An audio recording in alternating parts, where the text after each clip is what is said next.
इस बात की क्या गारंटी है कि कोई बच्चा अगर 3 साल कोर्ट में प्रैक्टिस कर लेता है तो वो अच्छा लॉयर बन ही जाएगा या वो जुडिशरी के लिए तैयार हो ही जाएगा। नमस्कार। एक लंबे अंतराल के बाद आप लोग से मुलाकात हो रही है। बीते हफ्ते सुप्रीम कोर्ट का एक केस में ऑल इंडिया जजेस association versus union of India में एक जजमेंट आया है, जिससे अब जुडिशरी में एग्जाम में बैठने के लिए कम से कम 3 साल की प्रैक्टिस मैंडेटरी हो गई है। क्योंकि मैं एकेडमिक्स के फील्ड से जुड़ा हुआ हूँ और कुछ बच्चों के लिए जुडिशरी के लिए मेंटरशिप भी किया है, तो कुछ बच्चों का मुझे कॉल आया और उन्होंने पूछा, सर नाउ व्हाट।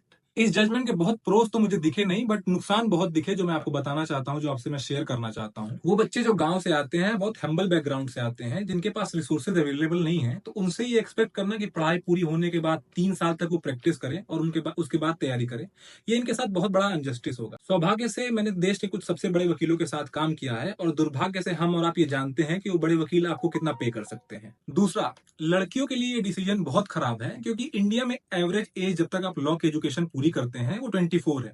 तो 24 के बाद 3 साल प्रैक्टिस करना, उसके बाद जुडिशरी की तैयारी करना इज नॉट फीजिबल, क्योंकि आज भी इंडिया में इंडियन पेरेंट्स के हिसाब से 27 या 28 सबसे सही एज होती है शादी करने की।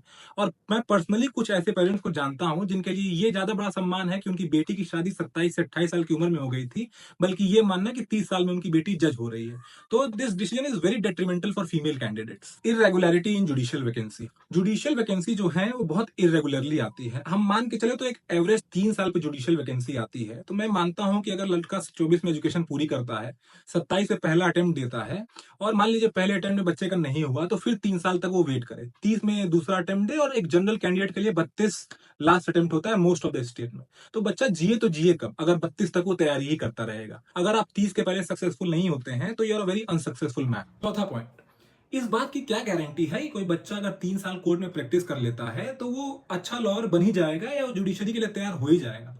कोर्ट्स में हमारे इंडिया में बहुत सारे ऐसे लॉयर्स हैं जिनको मैं कह सकता हूं कि शायद लॉ का एल भी ना आता हो। तो इस बात की गारंटी कौन लेगा कि अगर उन लॉयर्स के अंडर वो बच्चे प्रैक्टिस कर रहे हैं तो हो सकता है जितने अच्छे थे उससे ज्यादा वो खराब हो गए हों। तो इस बात की गारंटी तो कोई है नहीं। तो ये जो 3 साल वाला क्राइटेरिया है ये बहुत वेग है। जो यूपीएससी का एग्जाम देके शहर का कलेक्टर बनता है उसका दूसरा नाम होता है डिस्ट्रिक्ट मैजिस्ट्रेट, और वो जुडिशियल कैपेसिटी में एज अ मजिस्ट्रेट भी एक्ट करता है। तो इस बात की गारंटी कौन लेगा कि उनको 3 साल की ट्रेनिंग कैसे मिलेगी, और अगर उनको ट्रेनिंग की जरूरत नहीं है तो ये तो डायरेक्ट वायलेशन है आर्टिकल 14 राइट टू इक्वालिटी का। ये व्यूज पर्सनल और प्रोफेशनल दोनों हैं, और क्योंकि सुप्रीम कोर्ट अपने समर वेकेशन पे जा चुकी है, मैं ये चाहूंगा सुप्रीम कोर्ट जब लौट के आए, सुप्रीम कोर्ट जब वापस बैठना शुरू करे तो इस जजमेंट को ओवरटर्न करे। सुप्रीम कोर्ट से मेरा ये विनम्र निवेदन है कि इस देश के आम नागरिकों को जज हमारे न्यायपालिका पे ऐसे ही भरोसा कम है, कम से कम यंग लॉ ग्रेजुएट्स का कम ना हो। जय हिंद।